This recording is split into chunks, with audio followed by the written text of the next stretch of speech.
बिस्मिल्लाहिर्रहमानिर्रहीम। Welcome to the learners academy. मेरा नाम हुमा ख़ान है और मैं क्लिनिकल साइकोलॉजिस्ट हूँ। आज का हमारा सब्जेक्ट है कंज्यूमर साइकोलॉजी और लेसन नंबर है 21। आज हम सब कल्चर एनालिसिस और नेशनैलिटी स्ट्रक्चर को देखेंगे। Subculture the member of a specific सब culture processes beliefs values and customs that set them apart from other members of the same society। एक society में जब किसी भी वैल्यूज़ बिलीव्स या कस्टम्स के चेंज होने से जो एक छोटा सा और उसके अंदर कल्चर बनता है उसे सब कल्चर कहा जाता है। इसमें दो तरह की क्वालिटीज़ का होना ज़रूरी है, unique values beliefs customs of sub culture group.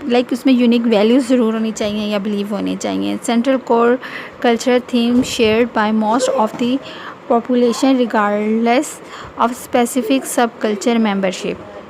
और जो कोर उसकी वैल्यूज़ होती हैं वो कल्चर से मैच करनी चाहिए। अगर एक कल्चर है उसके अंदर काफ़ी सारे सब कल्चर हैं, 8-10 सब कल्चर्स हैं, तो उनकी जो कोर वैल्यू है वो सेम होनी चाहिए। बाकी जो बिलीव्स हैं, रहने के तरीके हैं, वो कुछ चेंज हो सकते हैं, कुछ हद तक, ज़्यादा नहीं, तभी वो सब कल्चर कहलाते हैं। अब अगर हम इसकी कैटेगरीज़ देखें कि सब कल्चर एनालिसिस की कैटेगरीज़ अगर की जाएँ तो वो कौन कौन सी हो सकती हैं। जो मार्केटर्स जिन्हें एक यूनिक वैल्यूज़ के तौर पे देखते हैं कि उन्हें किस तरह के टारगेट को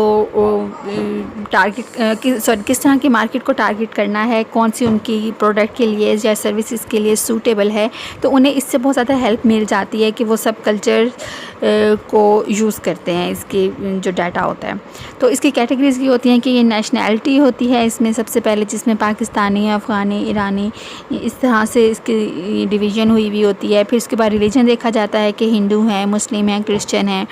जोग्राफिक रीजन देखा जाता है कि पंजाबी हैं, सिंधी हैं, बलोची हैं, कश्मीरी हैं, क्या हैं। एज को देखा जाता है कैटेगरी में कि टीनेजर हैं, मिडिल एज के हैं, अर्ली एज हैं या ओल्ड एज के लोग हैं। जेंडर देखा जाता है मेल, फीमेल, शीमेल। ऑक्यूपेशन देखा जाता है कि गवर्नमेंट जो सर्वेंट्स हैं उन्हें टारगेट करना है या जो प्राइवेट जॉब करते हैं उन्हें टारगेट करना है, जो अपना बिज़नेस रखते हैं उन्हें टारगेट करना है, जो एग्रीकल्चर से अटैच हैं उन्हें टारगेट करना है। तो ये भी एक कैटेगरी होती है सब कल्चर की। और सोशल क्लास होती है, लोअर अपर मिडिल क्लास होती हैं, इनके हिसाब से कैटेगराइज किया जाता है।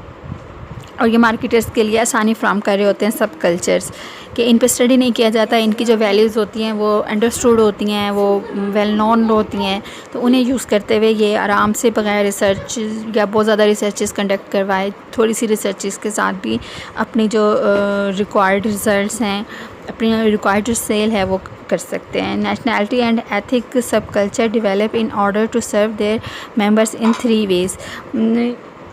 जो to provide a source of psychological group identification.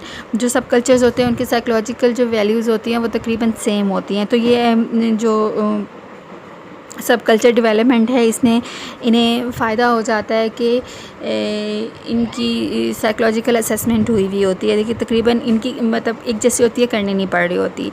दूसरे नंबर पे to offer a pattern network of groups and institution supportive of the sub cultures. इनकी जो स्पोर्टिव वैल्यूज़ होती हैं ग्रुप्स की, जो सब कल्चर की जो पैटर्न्स होते हैं वो पता होते हैं, डिफाइंड होते हैं, और उनके मुताबिक क्योंकि चूँकि वेरिएशन नहीं आ रही होती है कल्चर्स के में, सब कल्चर्स में, तो इसलिए उन्हें यूज़ किया जा सकता है। To serve as a frame of reference through which to evaluate the dominant culture. Dominant culture में को फ्रेम ऑफ रेफरेंस के तौर पे भी इस्तेमाल किया जा सकता है, जो कि अंडरस्टूड होता है। आज का लेक्चर इतना ही। अल्लाह हाफ़िज़।